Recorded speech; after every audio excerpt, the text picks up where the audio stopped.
옆에 있는 분들 주목으로 인사하시죠. 반갑습니다. 네, 사랑합니다. 할렐루야. 하나님께서 예배 가운데 함께 하실 줄로 믿습니다.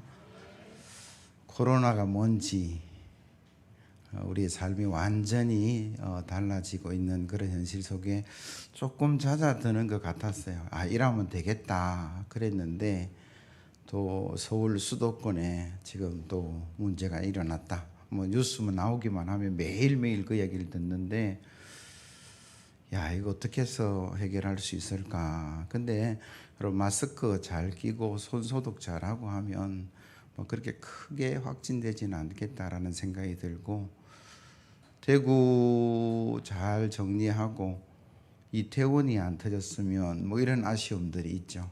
그중에 이태원 갔다 왔던 95년 젊은 학원 강사 한 분이 이거 참 제가요 거기 갔다 왔는데요 2, 3일만 빨리 이야기했어도 아마 이 쿠팡까지 가는 사태는 일어나지 않았을 것이다 그런 아쉬움이 있어요. 그래서 제가 인터넷 자료를 찾아보니까 이태원 학원 강사가 저는 무직입니다 이렇게 거짓말을 했어요.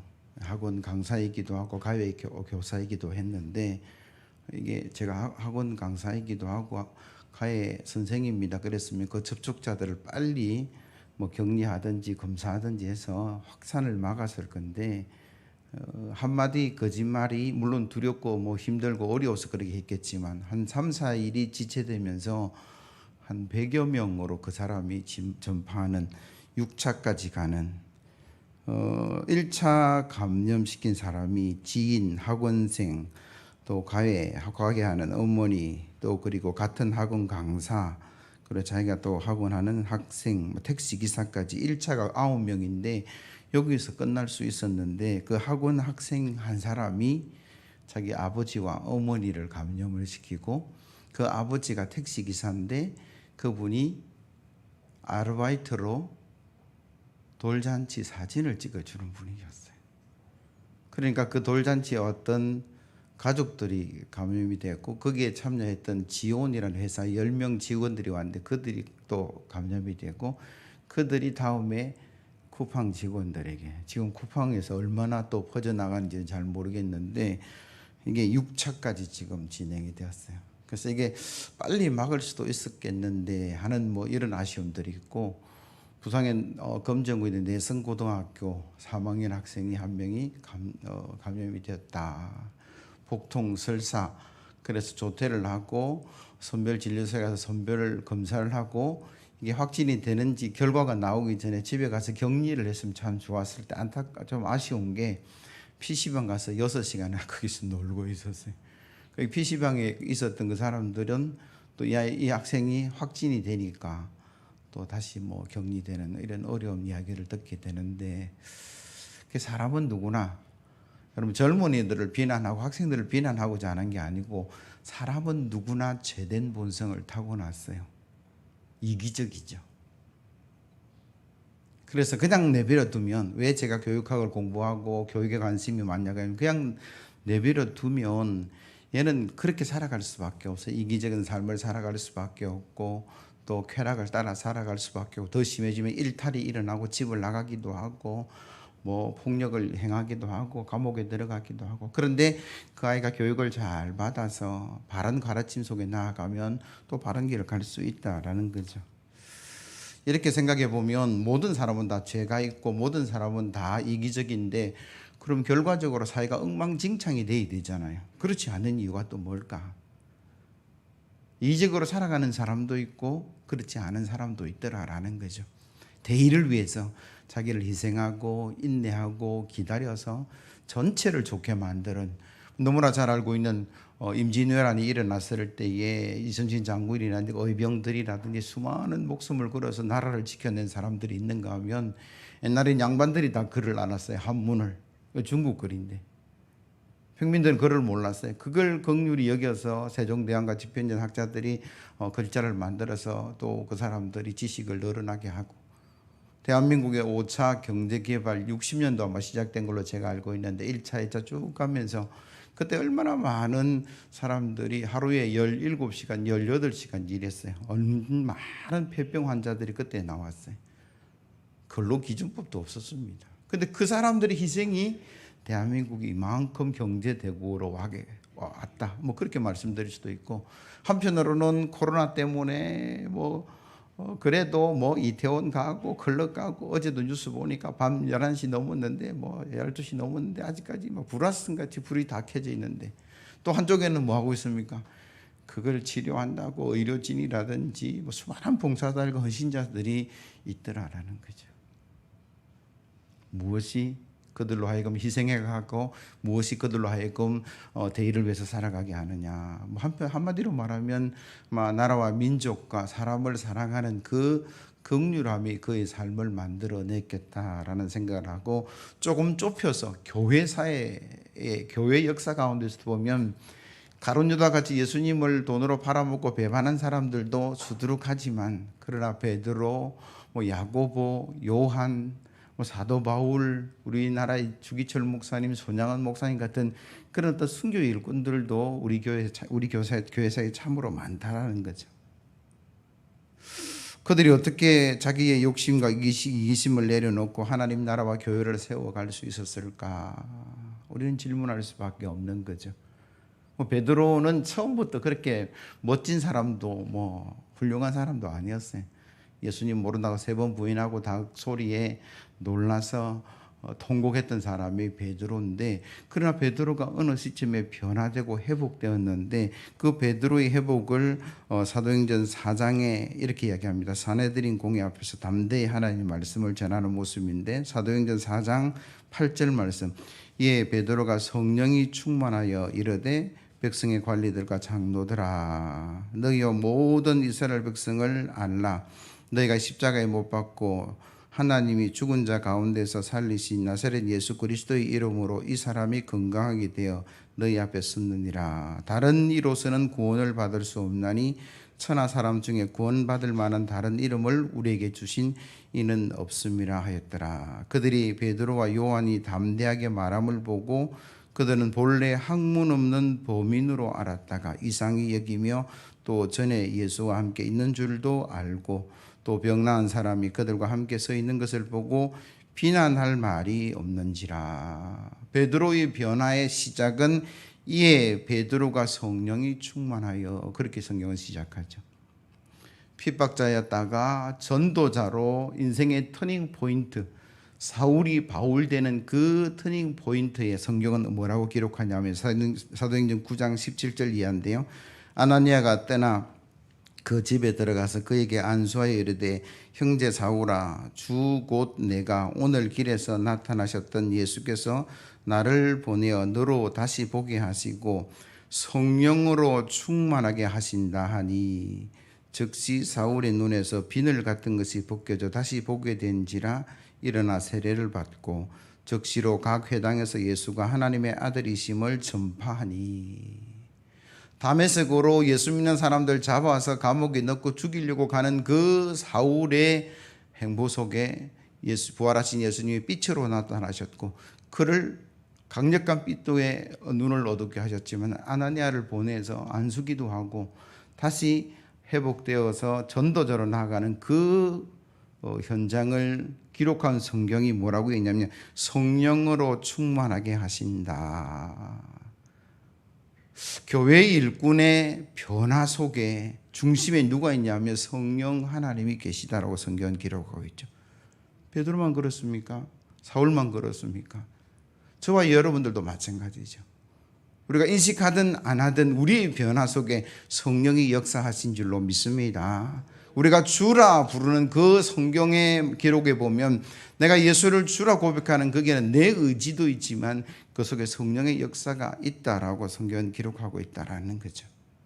부활 성천하신 예수님께서 사도행전 1장 8절에 뭐라고 이야기합니까? 성령이 너희에게 임하시면 너희가 권능을 받고, 하나님의 나라를 이루어가는 그 출발이 성령이 너희에게 임하시면, 한번 따라합시다. 성령이 너희에게 임하시면. 예수님도 알고 계셨어요. 인간의 본성이 제약되고 인간의 본성이 이기적이기 때문에 하나님 나라와 교회를 세울 수 없음을, 그것이 너무나 어려운 일을 아시고 요한복음 14장 25절 이하에 이렇게 말씀하셨어요. 내가 아직 너희와 함께 있어서 이 말을 너희에게 하거니와 보혜사 곧 아버지께서 내 이름으로 보내실 성령, 그가 너희에게 모든 것을 가르치고 내가 너희에게 말할 모든 것을 생각나게 하시리라. 심지어 요한복음 16장 7절 이하는 이렇게 말씀하셨어요. 그러나 내가 너희에게 실상을 말하노니 내가 떠나가는 것이 너희에게 유익이라. 내가 떠나지 아니하면 보혜사가 너희에게로 오시지 아니할 것이요 가면 내가 그를 너희에게로 보낼 것이라.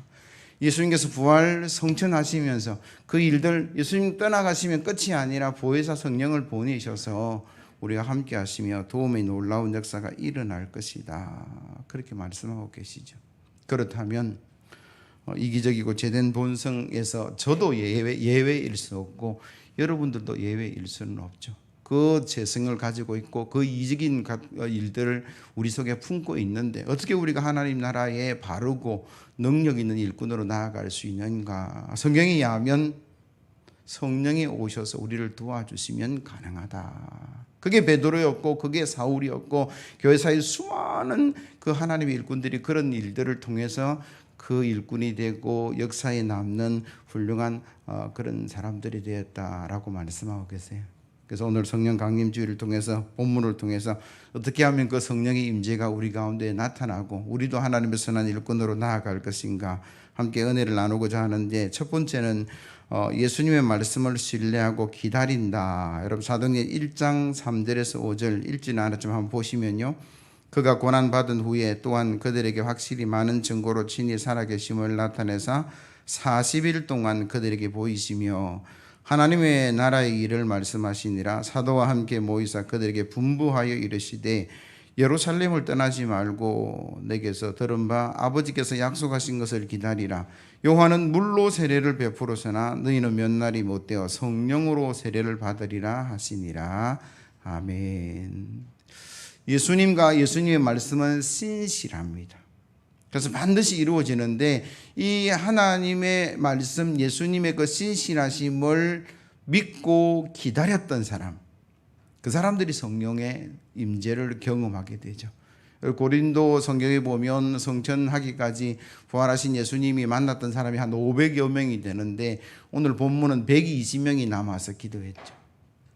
나머지는 어디로 갔을까요? 바빠서, 몸이 안 좋아서, 집안일이 있어서, 사업차 바빠서, 난 성격이 기다리질 못해요. 뭐 이런 어떤 여러 가지 이유를 말씀할 수 있겠지만 궁극적으로는 신뢰의 문제죠. 예수님이 말씀하셨고 그 예수님의 말씀을 내가 믿는다면, 신뢰한다면 기다릴 수 있는데 신뢰하지 않으니까 다른 방법을 찾아 나서는 거죠. 여러분 신앙생활에 주의 말씀을 듣고 주의 말씀을 읽고 주의 말씀을 묵상하고 날마다 그 말씀 가운데 우리가 응답을 기다리고 기도하고 인내할 수 있는 것은요, 신뢰의 문제지 다른 문제는 아니죠. 아무리 환경이 어려워도 반드시 이루어질 줄로 믿으면 그는 기다릴 수 있다라고 성경은 우리에게 말씀하고 계세요. 코로나19도 문제지만 이 코로나19를 지나보내고 포스트 코로나19의 대한민국 교회가 어떻게 회복이 되고 어떻게 봉의 길을 걸어갈 것인가 세미나도 하고 고민도 하고 기도도 하고 있는 가운데 있는데, 결론부터 먼저 말씀드리면 저는 그런 생각을 해요. 이 신뢰의 문제가 회복되지 않으면 한국교회가 회복되지 않을 것이다. 예수 믿는 사람들이 하나님 말씀을 절대 신뢰함이 필요하다.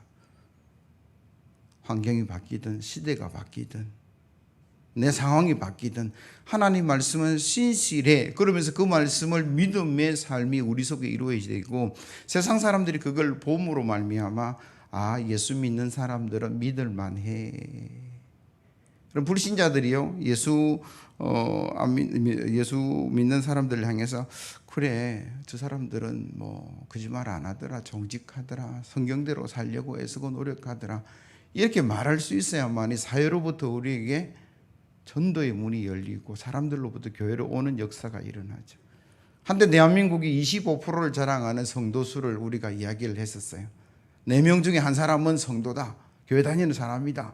근데 지금은요, 왜 다 빠져나갔을까요? 이 신뢰가 떨어져 버렸죠. 교회 다니나 안 다니나 비슷하잖아. 뭐 이렇게 되면 뭐 교회 갈 필요가 뭐 있어? 예수 믿는 것 뭐 이렇게 나온다라는 거죠. 이 신뢰가 회복해야 되는데 하루아침에 회복될 수 있는 것은 아닌 것 같아요.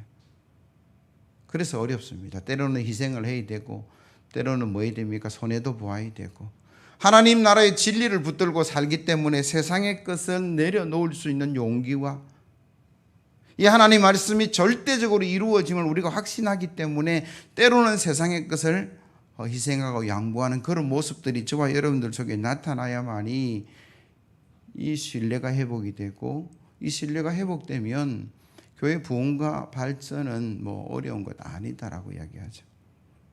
미국의 대통령 중에 누가 가장 훌륭하냐 그렇게 이야기하면 워싱턴이다 뭐 카터다 뭐 많은 이야기들을 한대요. 가장 정직한 사람은 누구냐 그러면 일본으로 꼽는 사람이 클리브랜드라는 대통령이라고 합니다.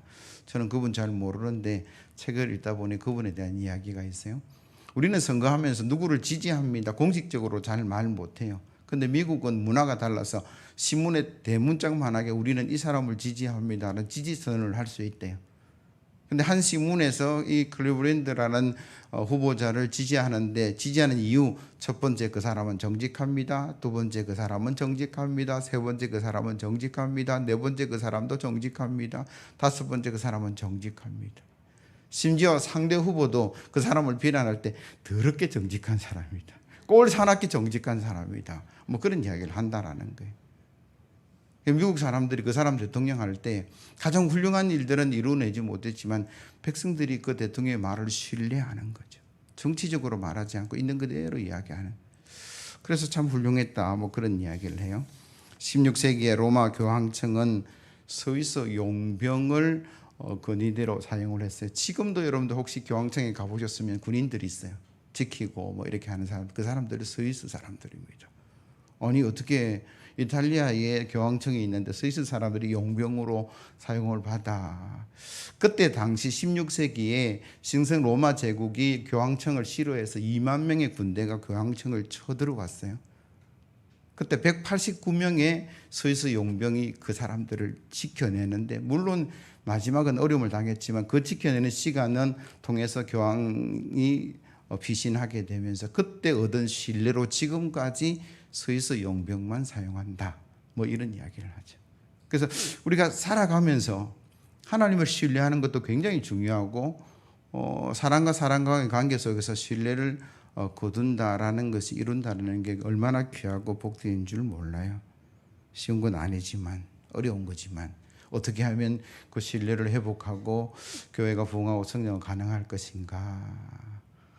내 스스로는 힘들겠다라는 결론을 내렸고 오늘 성경의 말씀처럼 성령이 임하시면 우리가 죄악을 가지고 태어나고 우리가 이기적인 사람들이지만 그래서 내버려 두면 나의 쾌락과 일탈을 향해 나아갈 수밖에 없는 그런 무한한 가능성을 가지고 살아가는 존재이지만 성령이 우리 가운데 임하셔서 하나님 말씀을 가르쳐 주시고 예수 그리스도의 말씀을 생각나게 하시고 그를 따라가게 할 수 있는 힘을 주신다면 도와주신다면 보혜사가 되신다면 저와 여러분들이 하나님 나라를 이루어가는 놀라운 역사가 있는 줄로 믿습니다. 두 번째로 성령의 임재를 경험하려면 오늘 본문 12절에서 15절 보니까 합심하여 오로지 기도했더라라는 말씀이죠. 감람원에서 그들이 부활하신 예수님을 보내드리고 돌아왔습니다. 부활하셔서 40일 예수님이 계셨고 오순절은 열흘 뒤에 있었는데 그들이 여기서 모여서 열흘 동안 마가이다락 광에 모여서 뭐 했느냐 성경에 보니까 합심 기도했다 그렇게 기록하죠. 무슨 기도했을까요? 성경에 오늘 보니까 1장 23절 이하에 보니까 가룟 유다를 대신한 일꾼을 세웁시다 뭐 그런 기도를 하고 마띠아를 뽑아서 일꾼을 세웠고 또 무슨 기도를 했을까? 아마 이 일꾼, 이 세운 일꾼이 하나님의 나라를 이루는데 모자람 없이 훌륭하게 그 역할을 감당하게 해달라 그리고 다가올 미래의 하늘나라가 우리 속에 임할 수 있도록 아마 그런 기도를 열심히 하는 가운데 성령을 경험했다. 그게 오늘 본문의 이야기죠. 그럼 기도하면 성령이 역사하실 줄로 믿습니다. 성령 강림주일이 되면 저절로 성령이 오시겠지만 기도하는 공동체에, 기도하는 교회에, 기도하는 심령에 오시겠다라는 게 오늘 본문의 이야기죠. 그 성령이 오시면 문제도 물러가고 질병도 떠나가는 축복의 역사가 있는 줄로 믿습니다. 미국의 복음성가 가수인 주디라는 사람이 있는데 아름다운 찬양으로 많은 사람들에게 감동을 주는 그런 찬양 가수였는데 얼마나 열심히 노래했는지 그리고 그 노래에 감동을 받았는지 수많은 사람들이 찬사를 보냈어요. 근데 하루는 목이 자꾸 쉬고 노래가 잘 안 돼서 병원에 가보니까 이 성대에 악성 종양이 생겼다라는 거예요. 수술만 하면 살 수 있는데 문제는 뭐냐면 더 이상 노래하면 안 됩니다. 의사가 그렇게 이야기를 했어요. 그러니까 주디는 고민하게 되죠. 내가 노래를 잘하고 노래할 때 기뻐하고 하나님을 찬양할 때 너무 좋은데 노래할 수 없는 인생은 의미가 없다 해서 수술을 거부했습니다. 그리고 몇 날 며칠 울고 있는데 그걸 지켜본 남편이 그 아내에게 이런 이야기를 했대요. 여보, 너무 슬퍼하지 말아요. 당신에게 아름다운 목소리를 주신 하나님이 그 목소리를 다시 거두어 가시길 원하신다면 분명한 뜻이 있을 거예요. 그러니 우리 그 뜻을 알기 위해 기도합시다. 그리고 하나님이 그 뜻을 돌이키길 원하시지 않는다면 우리가 그 뜻에 순종할 수 있도록 해달라고 기도합시다. 그래서 그들이 기도를 시작했다라는 거죠. 잠자는 시간, 밥 먹는 시간을 제외한 며칠간 열심히 오로지 기도에 힘썼습니다. 그러니까 그 주디라는 아내가 마음에 용기가 생겼습니다. 그래서 이렇게 남편에게 얘기합니다. 여보, 하나님께서 제 목소리를 거둬가시려는 이유를 알겠어요. 저는 그동안 이렇게 아름다운 목소리를 주신 하나님께 감사한 적이 없습니다. 오히려 제 목소리 때문에 이리저리 불려다니는 것을 귀찮게 여기기도 했지요. 하나님께서 거두어 가신다는 것이 너무 당연합니다. 이제 제가 수술 받을 준비가 됐습니다. 그래서 의사에게 갔어요. 수술을 앞두고 체중 검사를 했는데 의사가 깜짝 놀랍니다. 이 종양 어디로 갔냐고. 없어졌다는 거예요. 깜짝까지 없어졌다라는 거예요. 의사는 놀랬지만 주디는 알고 있었습니다. 그의 남편도 뭐예요? 하나님 앞에 오로지 기도하였죠. 하나님께 기도하니까 성령이 임하시고 성령이 그를 치료하신 줄로 믿습니다. 이게 제가 지어낸 이야기가 아니고 실질적으로 있었던 이야기예요. 오늘은 성령 강림 주일이기도 하고 가정의 달 5월의 마지막 주일인데 제가 다른 예화를 이야기하려고 그러다가 이 부부의 기도의 예화를 든 것은 여러분들이 기도하는 부부가 되기를 예수 그리스도의 이름으로 기원합니다. 물론 짝가정에 대해서 함께 합심해서 기도하지 못한다 할지라도 여러분 믿음의 하나 되는 가정을 위해서 먼저 기도하시고 그리고 또 기도하는 자리들을 마련하시면 좋겠어요. 아이 부끄러워서 남편과 아내가 어떻게 함께 기도합니까? 아니에요. 성경의 말씀은 두세 사람이 함께 기도할 때 그곳에 내가 함께 하리라. 예수님 그렇게 말씀하셨는데 가장 쉬운 두 사람이 부부잖아요. 아니면 부모와 자녀잖아요. 형제 자매잖아요. 홀로 기도해도 역사가 일어나지만 둘이 함께 기도해서 하나님께서 역사하신다 그러면 그럼 부부가 기도했으면 좋겠다. 가족이 기도했으면 좋겠다. 더 나아가서 구역원들이 성도들이 함께 기도할 때 하나님의 선하심과 인자하심이 드러날 줄로 믿습니다. 마지막으로 성령의 임재를 경험하려 그러면 성령을 바르게 이해해야 되는데 2장 1절에서 4절 말씀 여러분 본문을 한번 보시고 한 번 더 같이 읽어보면 좋겠는데 같이 읽습니다. 시작. 오순절 날이 이미 이름에 그들이 다 같이 한 곳에 모여 있더니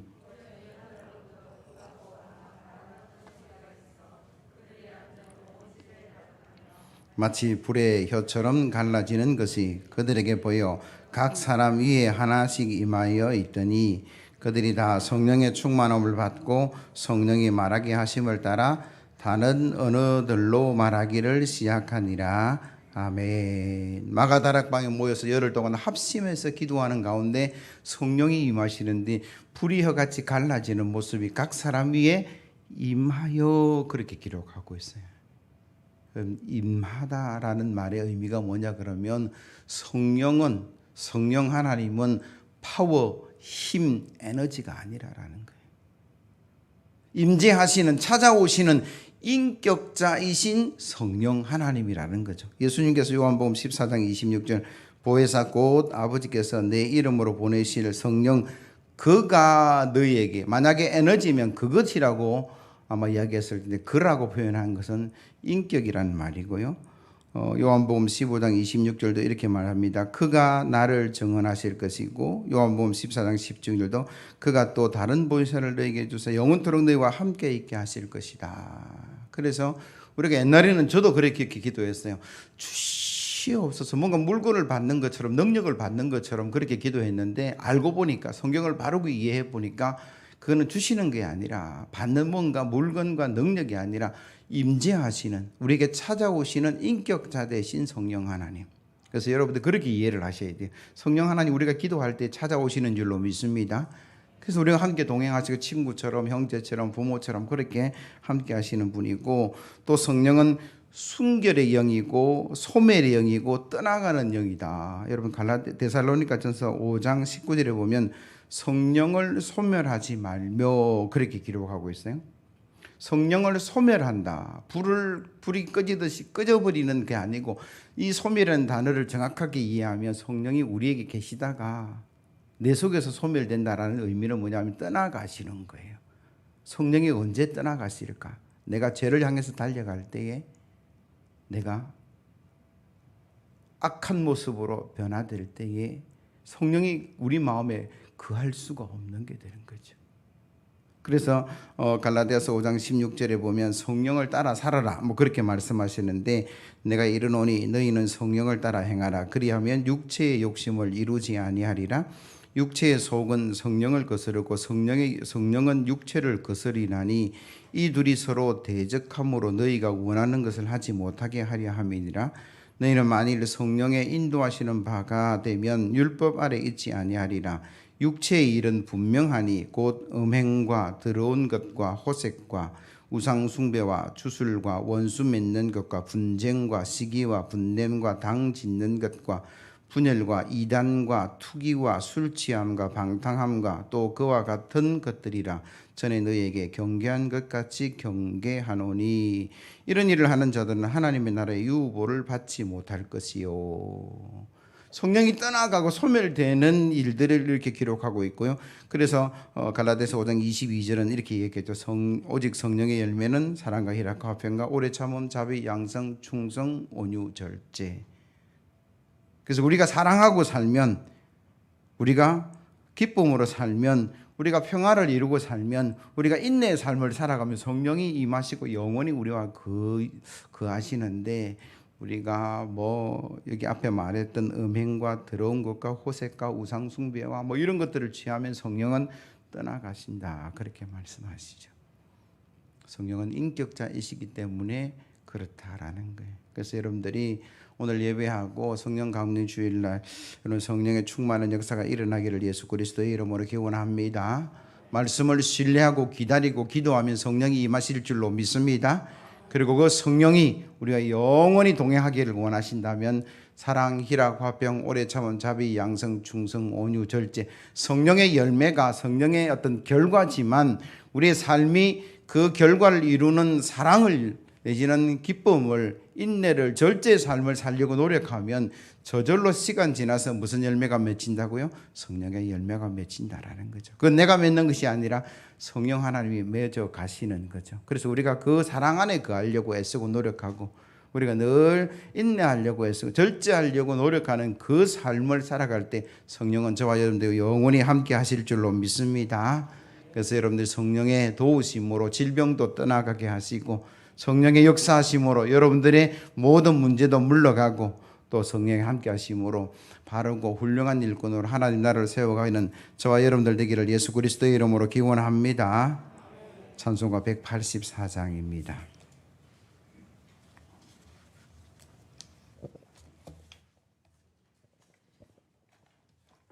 184장 힘차게 박수